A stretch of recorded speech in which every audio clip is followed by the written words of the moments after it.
Joining me now, we're going to shift tomorrow. right away. Pennsylvania Senator Pat Toomey, ranking member on the Senate Banking Committee. Senator Toomey, thank you, sir, on short notice for helping us today. I want to talk to you about the SWIFT, taking Russia out of the SWIFT system, but also, Senator Toomey, to get your thoughts, maybe it might be better to just sanction the Russian central bank. You probably know more about this stuff than any living senator. What are you thinking? So, Larry, I don't object to depriving the Russians of access to the SWIFT system, but there's a more powerful and more direct way to achieve the objective that I have, and I think you might share, which is completely isolate the Russian banks, completely divorce them from interactions with the rest of the world. And that means shutting down their oil and gas sales, and I think that's what we ought to be doing here. The way you do that is you use the same sanction regime that we imposed on Iran. Secondary sanctions on the Russian banks. And what that means is if any bank in the world, and it's not just Europeans, but any bank in the world has a choice to make.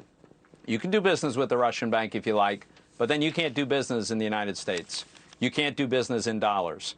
And that's game over for Russia's oil and gas sales. It's game over for their exports generally. And it's self-executing, Larry. If we pass that, if we implement that, then banks around the world are going to say, we can't be shut out of the United States. And so that's it. The Russian banks end up having nowhere to go.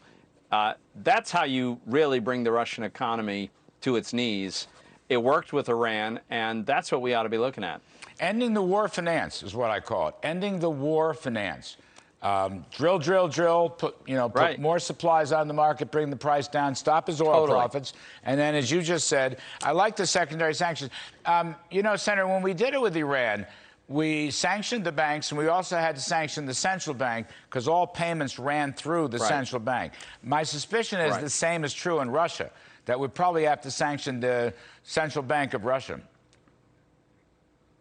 I think that's right, and I would not object to that. Now, look, I acknowledge that if you did that all at once effective tomorrow, it would be disruptive and it'd be problematic for the Europeans. But look, you could phase this in, and the question is just how determined are we to make sure that Putin realizes that this was a big mistake? Because if he doesn't come to that conclusion, then it doesn't end with Ukraine. And that's why I think we have to pull out all the stops in terms of our financial power to bring his regime to its knees. And we can pretty much, the United States can pretty much act unilaterally to do this because oil and commodities, which is all Russia has, it's an old gas station masquerading as a country, to use McCain's idea. It's all dollar denominated, Senator Toomey. So if we act with decisiveness... That is correct. So are their grain exports. This is the lion's share of their whole economy. And look, you could say, well, maybe they would turn to Chinese banks and China. Well, China can only buy so much gas. They cannot replace the sales that they'd be making to Europe. And they could only buy it in yuan. They'd have to use banks that don't care about access to the United States banking system. This would be disastrous for Russia. This is the step that I think we should be taking. Why doesn't Biden go there? Why doesn't Biden just go there? What's he waiting for? He made this outrageous statement. He said, what did he say yesterday? Sanctions were never meant as a deterrence. I think we actually have some sound, Senator Toomey. Hang on one second. President Biden talking about sanctions. Let me put some sound up. Specifically, with the sanctions we've imposed exceed SWIFT. The sanctions we imposed exceed anything that's ever been done. The sanctions we imposed have generated 2/3 of the world joining us. They are profound sanctions. No one expected the sanctions to prevent anything from happening. It has to show, this is going to take time, and we have to show resolve so he knows what's coming. And so the people of Russia know what he's brought on them. That's what this is all about. Senator Pat Toomey, it's just listening to that staggeringly ill-informed and false.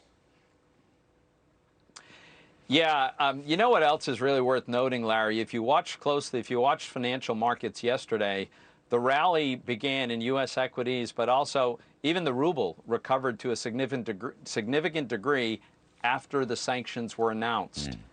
And that tells you that the market thought there were going to be tougher sanctions. If the market expected tougher sanctions, then don't you think Putin did too? Yeah. It's not at all clear to me we're going to do enough damage to the Russian economy for Putin to really regret what he's done. No, I think that's right. You know what? I think you're exactly right. The market message was these are not swift and severe sanctions. In fact, they're slow and incomplete sanctions.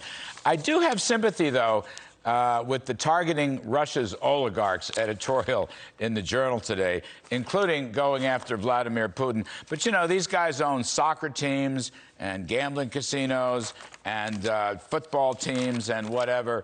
They own lots of real estate in London. They own lots of real estate in New York City. Right. I don't know if we can catch them, but it's probably a fight worth taking, isn't it? I think that's worth doing, but at the end of the day, I don't think, if people think that those guys are going to descend on Moscow and give Putin the ultimatum that he's got to change his ways because it's hurting their business, I don't think that's what's going to happen. I think a lot of these guys owe their fortune to Putin in the first place. So I'm for it. I think we ought to do it. I think it'd be good to disclose to the Russian people just how much Putin has stolen from them. I'm okay with all of that. But at the end of the day, if we really want to make it hurt, it's going to be shutting down their oil and gas exports. Yes, sir. I agree. It would be nice if we opened up our oil and gas drilling and exports.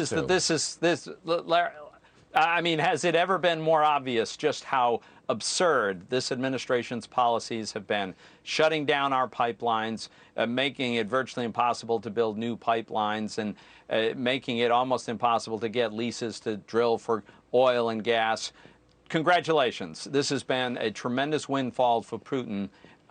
It's just terrible policy. Yeah, the hike in price, I mean, it's estimated the hike in oil prices from Biden's throwing a wet blanket over the whole fossil fuel industry could be $85 billion, could be $100 billion in pure profit for Putin. Did you hear that John Kerry thing? He was afraid to alienate. Do we have the John Kerry sound?